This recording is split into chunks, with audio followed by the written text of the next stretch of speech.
जहां दुनिया Robert Maxwell को एक अरबपति मीडिया मुगल के रूप में देखती थी, वहीं 2026 की डीक्लासिफाइड फाइलें एक बहुत ही स्याह हकीकत का संकेत देती हैं।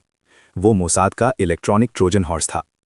70 के दशक के उत्तरार्ध में एक अमेरिकी कंपनी ने प्रॉमिस बनाया, जो लोगों और पैसों को ट्रैक करने के लिए पहला वास्तविक डेटाबेस था। डीक्लासिफाइड दस्तावेजों के अनुसार मोसाद ने कथित तौर पर इसे चुरा लिया था। मैक्सवेल की मदद से उन्होंने सोवियत केजीबी और कई अरब देशों सहित 80 से अधिक देशों को इसके बग्ड संस्करण बेचे। हर बार जब कोई सरकार किसी आतंकवादी या बैंक ट्रांसफर को ट्रैक करने के लिए इस सॉफ्टवेयर का उपयोग करती थी, तो मोसाद वही देख पाता था जो वे देख रहे थे। इसने कूटनीति के रूप में निगरानी का उदाहरण पेश किया। 1991 में रॉबर्ट मैक्सवेल अपनी यॉट लेडी गिस्लेन के पीछे तैरते हुए मृत पाए गए। आधिकारिक फैसला डूबने का था, लेकिन यरूशलेम में उनके अंतिम संस्कार ने एक अलग ही कहानी बयां की। उन्हें एक राष्ट्रीय नायक की तरह दफनाया गया, जिसमें इजरायली खुफिया विभाग के 6 वर्तमान और पूर्व प्रमुख शामिल हुए। वे उसकी कीमत जानते थे। लेकिन टाइमलाइन देखिए, जैसे ही मैक्सवेल अपनी नाव से गिरते हैं, उनकी बेटी गिस्लेन न्यूयॉर्क चली जाती है और एक उभरते हुए फाइनेंसर से मिलती है, जेफरी एप्स्टीन। एप्स्टीन के पूर्व साथी के अनुसार रॉबर्ट मैक्सवेल ने ही 80 के दशक के अंत में उनका परिचय कराया था।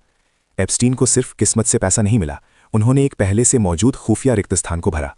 छाया की दुनिया निर्वात की अनुमति नहीं देती है।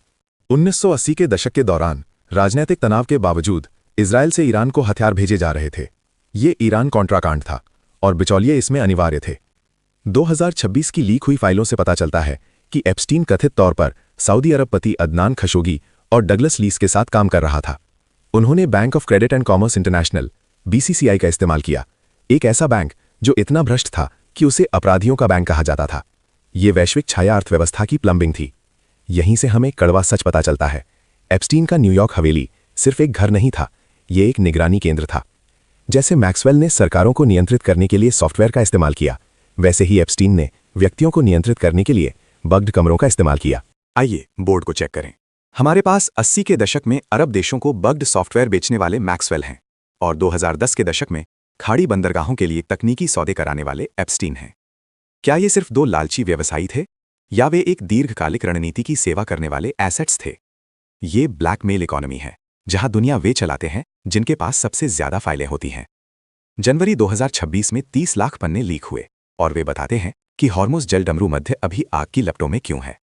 ये कोई संयोग नहीं है, ये सुनिश्चित करने के लिए एक निरंतर ऑपरेशन है कि पश्चिम के पास हमेशा मध्य पूर्वी शक्ति का एक बैकडोर रहे। एक्ट 3 में हम इसे वर्तमान दिन तक लाएंगे और छाया बिचौलियों के अंतिम खेल का खुलासा करेंगे।